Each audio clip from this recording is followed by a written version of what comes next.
The views and opinions expressed on this program are not necessarily those of this station, JVC Broadcasting Management, or its sponsors.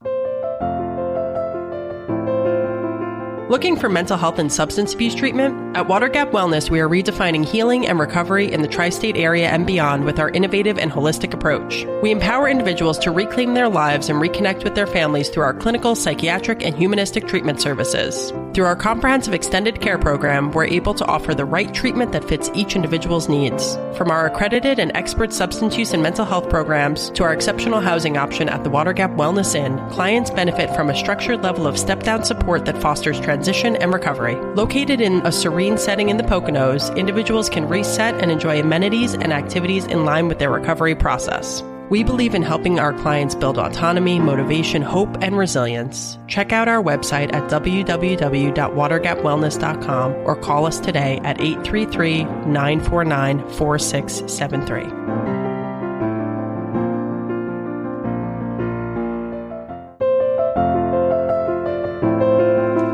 Hello and welcome. You're listening to Looking Ahead, sponsored by Water Gap Wellness. My name is Aynissa. Thanks so much for joining us.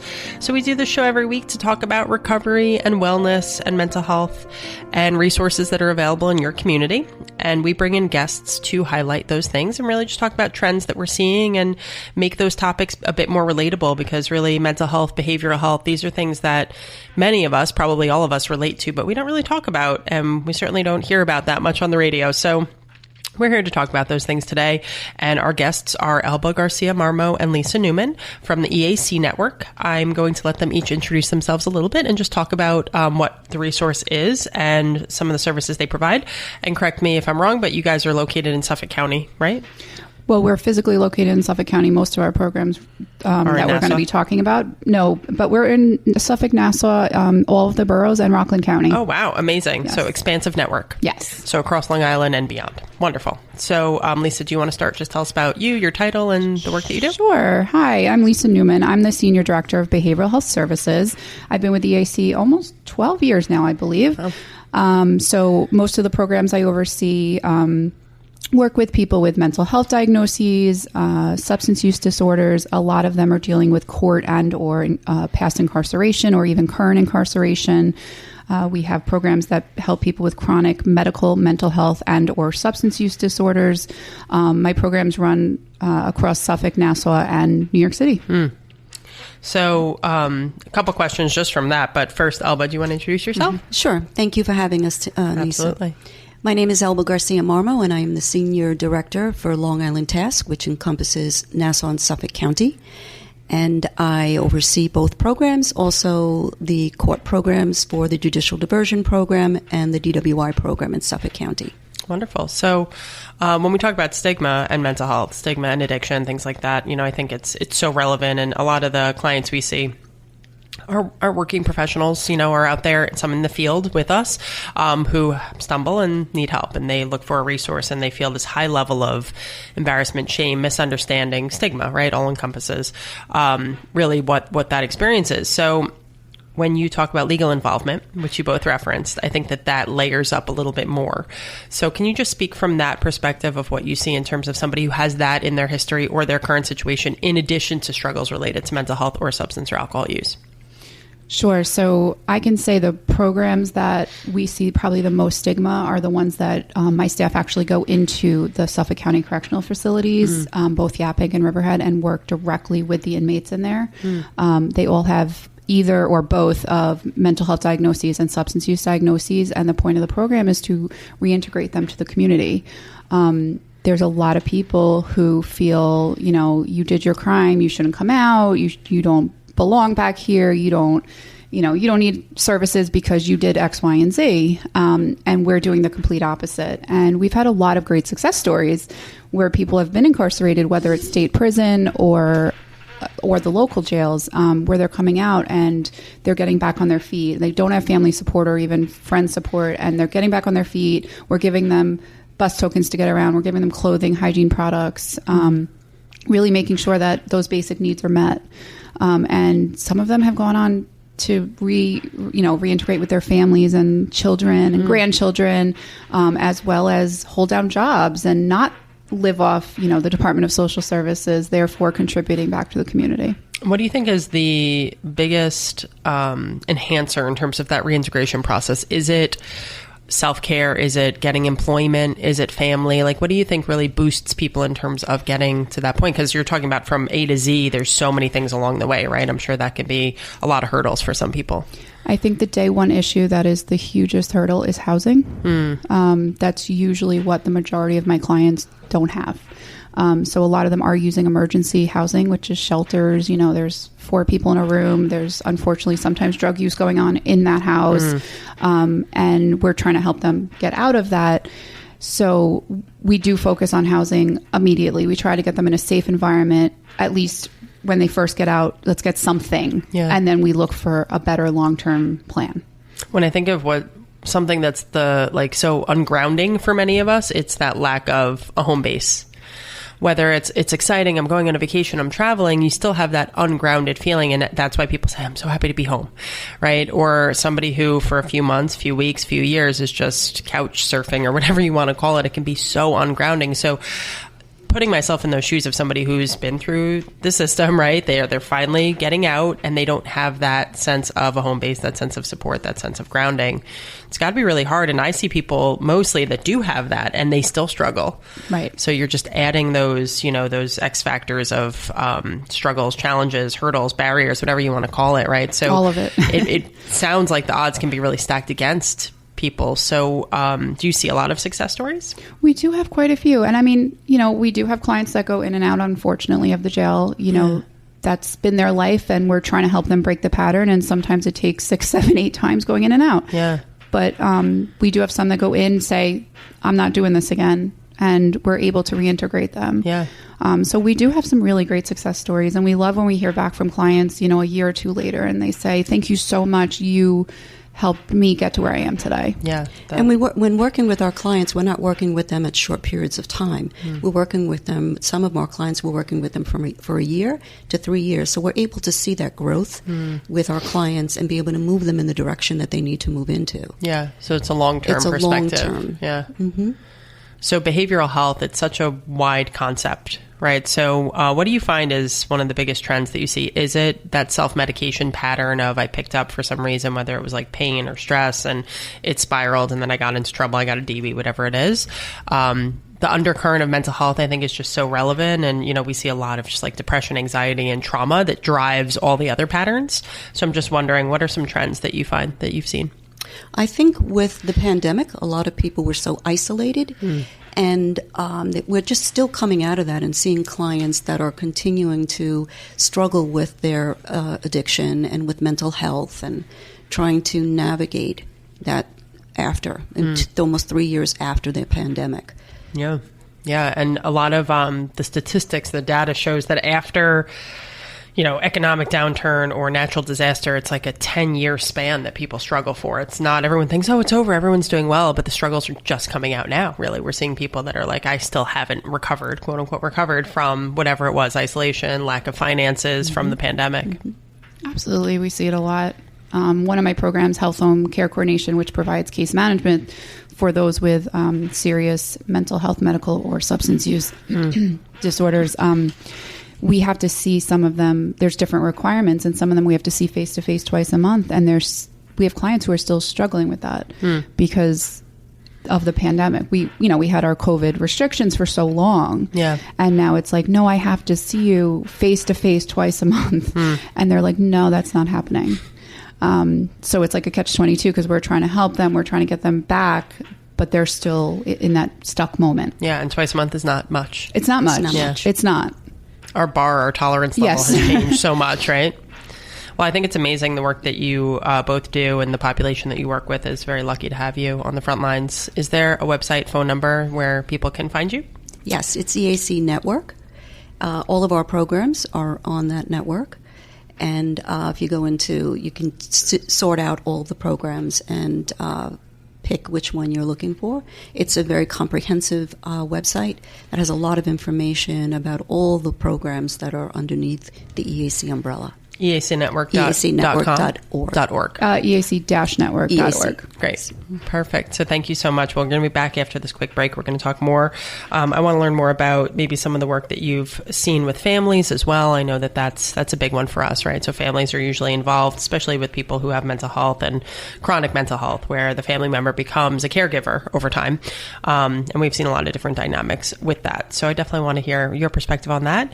If you hear something on the show you want to learn more about, please check us out at watergapwellness.com, and you could call at 646-599-0577.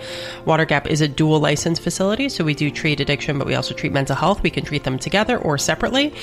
Such a huge wave out there, unfortunately, right now with mental health struggles and people actually coming out and reaching out for help. So there's no wrong way to make that initial phone call. There's no wrong way to look up a resource and reach out. We're all here in the community to assist you or your loved one in their time of need. So thanks for tuning in. We'll be right back after this break, and we'll talk more about recovery, wellness, and treatment services that are available on Long Island and in the surrounding area.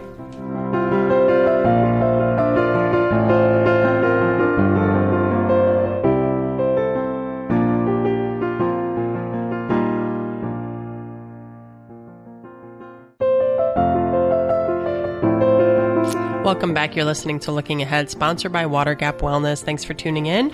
Our guests this week are Elba Garcia Marmo and Lisa Newman from the EAC Network. Please check them out. They do amazing work in our community, is really on the front lines of helping people in times of need, not just for a brief intervention, but over an extended period of time, which we know, most problems don't resolve overnight. They evolve and they're recurrent sometimes. So it's really great to hear about the work that you're both doing. You both mentioned this idea of isolation specifically from the pandemic, but, we know that that's always been a thing, right? Disconnection, isolation, especially when people have these types of challenges, and reconnecting them, reintegrating them is a big part of what you do. I'm wondering your experience, your perspective on the work that you've seen done within families or even with peers, right? Like how do people develop those points of connection in the process that you're describing with the work that you do, whether it's with family or with peers that they've met along the way, or maybe peers that they haven't talked to in years, but somebody that they find an old friend or somebody in a support group maybe. Okay.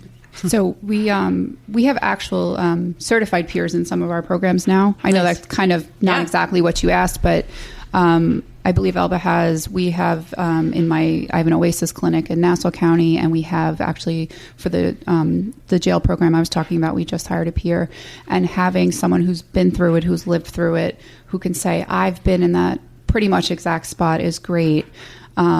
It's such a different type of support than me just as someone who went to school for this and learned from the books and then learned on my journey through my career. Yes, I have the knowledge, but I personally wasn't there. So as far as that kind of peer, I support it 1,000%. I think it's an amazing thing that's happened, that a lot more programs are either being part of their regs say they have to have it, or some programs are just adding it. Yeah.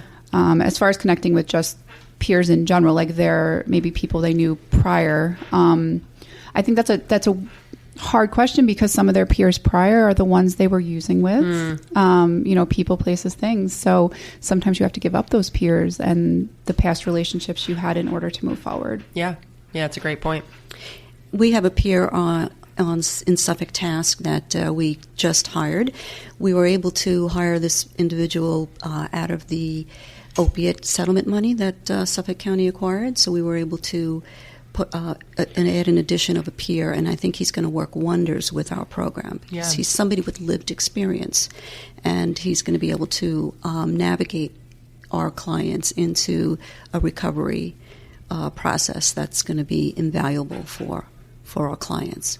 I mean, if you think on a smaller scale, all of us meet mentors along the way. Exactly. In our childhood, our adolescence, our young adulthood, and even our adulthood, and we see someone and we say, oh, you're kind of where I want to be, right? And that can be so motivating and empowering and inspiring, and you could draw insight from that. So somebody who's coming out of a dark place and they see someone further along, I can imagine that has huge impact in terms of helping them to at least actualize, like, these are the things I want, right, in my future.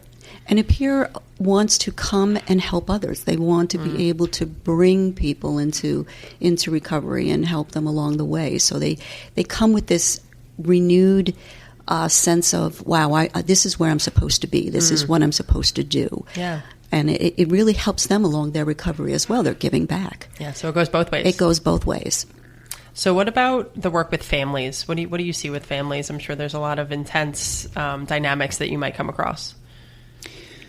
Unfortunately, a lot of our clientele don't have either family left at all or just family that doesn't support them. Yeah. So for the ones that do, it's an interesting dynamic. Sometimes we have parents or adult siblings or whatever dynamic. They don't understand, whether it's substance use or even mental health. They don't understand, why can't you just go get a job? Why can't you just go do this? So, we do try to educate and send them to family support groups and do different things like that, and really not just treat the individual, but treat the family. Yeah, that's great. In our judicial diversion court in Riverhead, which works with felony offenders, we have an actual family case manager there who works with the family, separate from the client, and is able to answer those questions that the family member may have or the loved one may have regarding clients. Sometimes family members can be enabling and with all good intention may get in the way of somebody's recovery. Yeah. So that family case manager is able to direct the family member to to Al-Anon, to Nar-Anon, to so that they can address some of those concerns that they have and issues that they may have surrounding that loved one's use or their behaviors. So that it's important to have a family case manager to be able to work with clients. It's funny you mentioned that. So we offer a lot of family services as well. It's so important. And family sessions, but also separately, we offer a family support group a couple times a week. And the family members are always like, oh, is my loved one going to be there? And we're like, no, this is just for you. And they kind of have that head scratching moment of, oh, well, the work I need to do is with that person because that person has been the issue, right? And it kind of separates that out and sets that boundary up front and offers them, peripheral but parallel support. But it always starts with the weird conversation of like, but I need that. And it's like, yeah, I can really help you. And then at the end of it, they're like, wow, that was really helpful, Exactly. right? Whether it's boundary setting or some of them are very hands-off and they don't know how to be hands-on. So meeting them in the middle and teaching those skills is huge. So I'd love to hear that you guys have that. But it's funny that you describe it that way because I'm sure that some of them are like, oh, this is just for me. They have that moment. And not only with our particular programs, but within EAC Network, we have a variety of different programs that can help family members. The EAC is a large non-for-profit organization that works with individuals. They work with adolescents, infants, teens, seniors. There's so many different programs that we have. We have close to 100 different programs. I think we're just over 100, I believe. Wow. Yeah. Wow. What does EAC stand for? That's the never-ending question. Exactly. So when EAC first started over 50 years ago, it was Education and Assistance Corporation. So it was a very small agency. And over the years, they changed it. It was EAC Inc., and then it became EAC Network. So we the tagline is Empower, Assist, Care. I like that. Yeah. Empower, Assist, Care. Yeah. And again, the website is eac-network.org. Correct. That's correct. Over 100 programs. That's Yep. amazing. So it just shows you how many needs there are, right? You could just keep filling programs and meeting needs from, like you said, infancy all the way to adulthood, families, individuals, people who've been incarcerated, mental health, substance use, alcohol use, right? Yeah. The whole gamut. So, Yeah, our executive team always has their pulse on the community and are always trying to figure out ways to help the community at large and all over Long Island and the 5 boroughs. So we're always trying to assist wherever we can. what's like the newest program that you've launched, would you say? Like me personally? Yeah. So my newest program is about a year old. It's the Nassau Family Treatment Court in Westbury. So it's Nassau-based. And we actually had our first graduation about 3 weeks ago. And we had 3 wonderful, wonderful women graduate from that program. And now they have their children back. They're sober. I'm getting goosebumps talking about it because the graduation ceremony was, the entire place was crying, cheering, clapping. It was an amazing experience, and to have been a part of that from day one of building this program back up, because it used to exist about 12 years ago, it was incredible. It was absolutely incredible. I love that. So what would you tell somebody who's going through the early stages of the process and they're in that dark place and you've seen people have stories like you just described? What would be a message that you might tell somebody? Have faith. Have faith that this too shall pass and you will, things will get better for you. Yeah, that's great. How about you, Lisa? I'd say take it one day at a time, because this isn't a race. All of the people in all my programs, just take it one day at a time. Mm-hmm. If you're out there and you need support and any of these programs, call out to you or, just check out our website because we have so many different avenues that we might be able to help. Patience can be the hardest part for people, right? Yes. We all want that immediate fix and really sitting with it, having faith, having patience. I like that. Very, very great messages for today. Thank you guys so much. So we have to wrap up. We appreciate you joining us. EAC-network.org. Two wonderful people were our guests this week, Elba Garcia Marmo and Lisa Newman. And if you want to learn more, watergapwellness.com. We're a dual licensed facility and we treat mental health and addiction, co-occurring disorder. And we just want to be a resource and, help people just like what we were talking about today, be out there in the community on the front lines. If you have any questions, you could call 646-599-0577. Thanks for tuning in, and we hope that you do again next week.